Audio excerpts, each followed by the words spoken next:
Hey everyone and welcome back to the channel.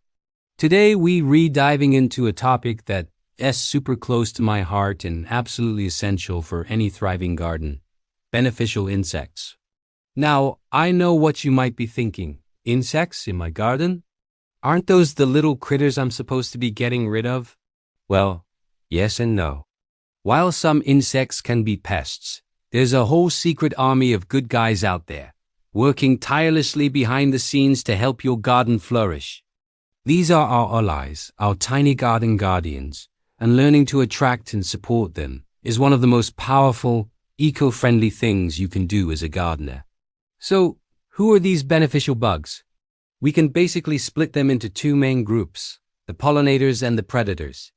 Let's start with the superstars everyone knows and loves, the pollinators. When you think of pollinators, the first thing that probably pops into your head is the honeybee, right? And for good reason. Honeybees are incredible. They live in large colonies and are workhorses, visiting thousands of flowers and playing a massive role in pollinating many of the fruits and vegetables we eat. If you've ever enjoyed an apple, an almond, or a cucumber, you have a honeybee to thank. But here's a little secret. Honeybees are just the tip of the iceberg. There's a whole world of native bees that are often even better pollinators for our gardens. Think about bumblebees, those big, fuzzy, gentle giants. They're fantastic because they can fly in cooler temperatures and lower light levels than honeybees, meaning they're out working earlier in the morning and later in the evening. They also perform something called buzz pollination, where they vibrate their bodies at a specific frequency to shake pollen loose from flowers, which is essential for plants like tomatoes, peppers, and blueberries.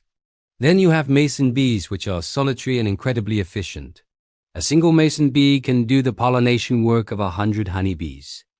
They're gentle, non-aggressive, and easy to provide homes for with simple bee hotels. There are also leafcutter bees, sweat bees, and so many more, each with their own unique style and preferences.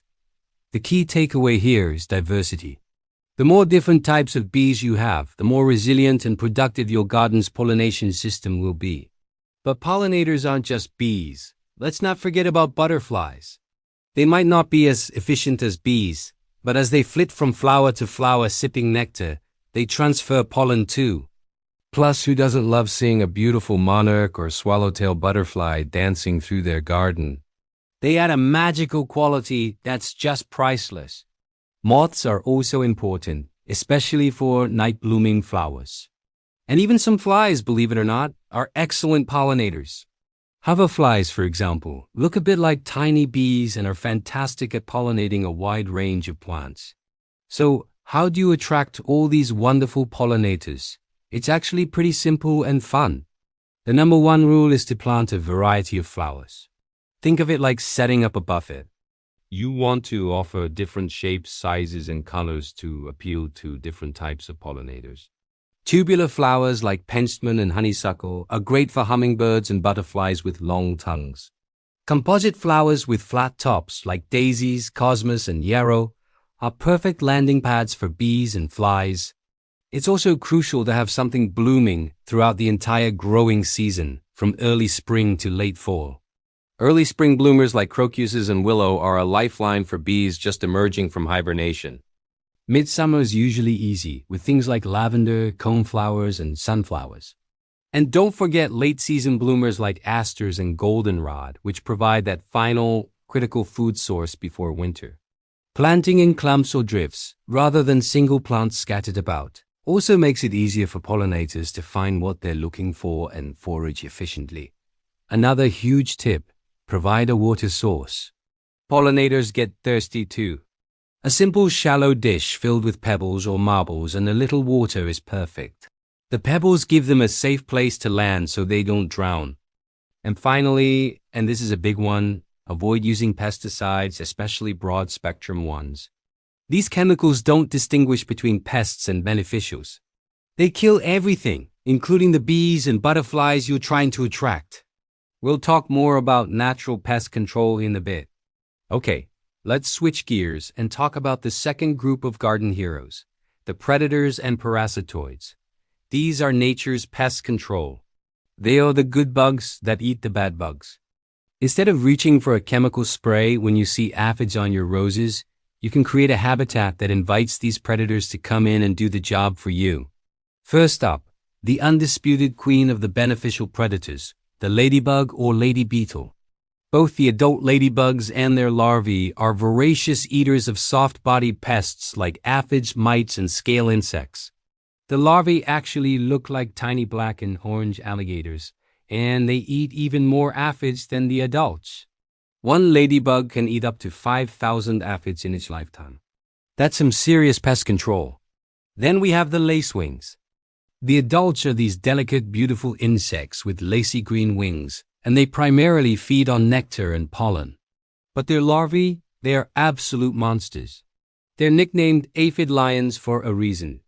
These tiny predators have sickle-shaped jaws and will patrol your plants, devouring aphids, caterpillars, thrips, and all sorts of other pests. Another amazing predator is the praying mantis. They're ambush predators sitting perfectly still and camouflaged, waiting for an unsuspecting insect to wander by. They'll eat almost anything they can catch, which can be both a good and a bad thing, as they might occasionally snack on a bee or a butterfly. But for the most part, they are a huge help in controlling larger pests like grasshoppers and crickets. Let's not forget the ground crew. Ground beetles and rove beetles are nocturnal hunters that patrol the soil surface at night, eating slugs, snails, cutworms, and other pests that hide in the mulch. They are an essential part of a healthy soil ecosystem. And spiders. I know many people are scared of spiders, but the vast majority you find in your garden are completely harmless to you and are incredibly effective pest controllers. They spin webs to catch flying insects or actively hunt on plants, keeping pest populations in check. Having a healthy spider population is a sign of a balanced garden ecosystem. Now, how do you attract these predators? Many of the same principles for attracting pollinators apply here. A diversity of plants is key. Many adult beneficial predators like lacewings and hoverflies feed on nectar and pollen. So, planting small flowered plants like dill, fennel, cilantro, yarrow, and sweet alyssum provides a food source for the adult predators, encouraging them to stick around and lay their eggs in your garden. When those eggs hatch, the hungry larvae will be right where the pests are. This is a strategy called farmscaping or insectary planting. You're essentially planting specific plants to attract and support beneficial insects. Leaving a little bit of wild space in your garden can also be a huge benefit. A small pile of leaves, a log, or some bunch grasses can provide overwintering habitat for ladybugs, ground beetles, and native bees. This ensures you have a resident population ready to go first thing in the spring. It's all about creating a complete ecosystem, a habitat. You're not just planting vegetables. You're building a community. When you have flowers for nectar, a water source, shelter for overwintering, and you avoid harmful chemicals, you create a balanced environment where nature can take care of itself.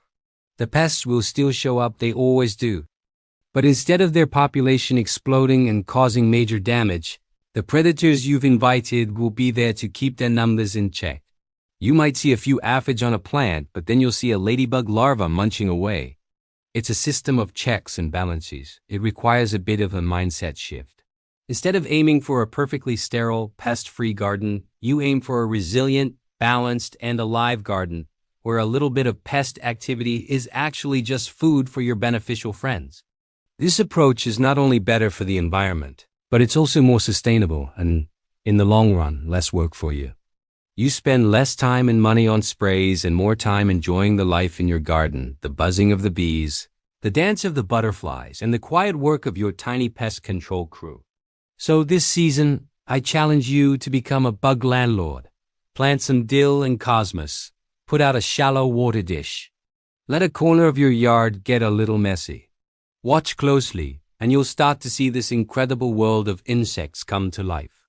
You'll be amazed at how a few simple changes can turn your garden into a bustling, vibrant ecosystem that works with nature, not against it. Thanks for watching and happy gardening. Don't forget to like and subscribe for more tips on creating a beautiful, healthy garden. See you next time.